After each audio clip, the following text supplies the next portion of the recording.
अंततः सवेरा होने पर वह शुभ आई गई, जिसकी सभी को बेसब्री से प्रतीक्षा थी। श्री राम का राज तिलक सभी के लिए हर्ष का विषय था।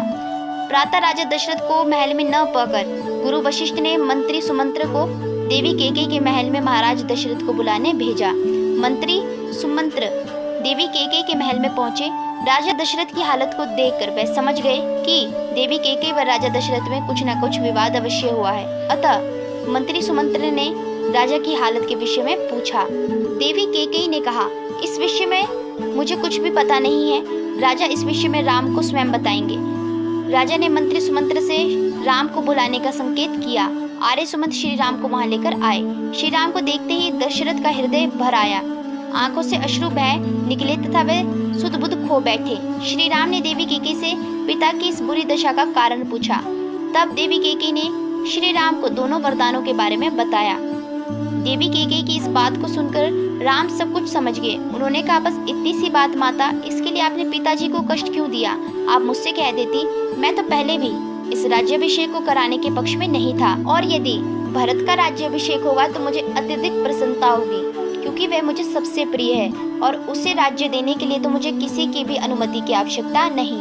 आप भरत को बुलाइए और राज तिलक कराइए। मैं इसी समय वनवास लेता हूँ। मैं पिताजी के वचनों का पालन अवश्य करूंगा। इतना कहकर श्री राम वापस चले गए।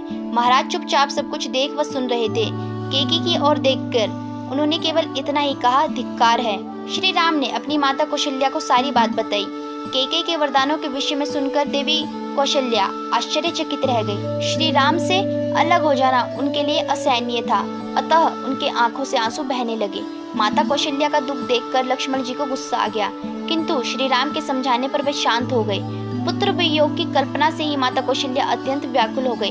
उन्होंने श्री राम से कहा, पुत्र, इस समय तुम्हारे पिता होश में नहीं है। वे कैकेयी की बातों में आ गए हैं। मैं तुम्हारी माँ हूँ। मैं तुम्हें आदेश देती हूँ कि तुम वन में न जाओ। श्री राम ने माता को समझाया कि पिता की आज्ञा मानना मेरा धर्म है। उन्होंने लक्ष्मण को भी समझाते हुए कहा, ये सब भाग्य की बातें हैं। लक्ष्मण ने गुस्से से कहा, मैं भाग्य की बात नहीं मानता। आप राज सिंहासन पर बैठे, यदि किसी ने आपका विरोध किया तो मैं अयोध्या में आग लगा दूंगा, और मैं कायर नहीं हूँ जो भाग्य के भरोसे रहूं। श्री राम ने माता कौशल्या और भाई लक्ष्मण को समझाते रहे।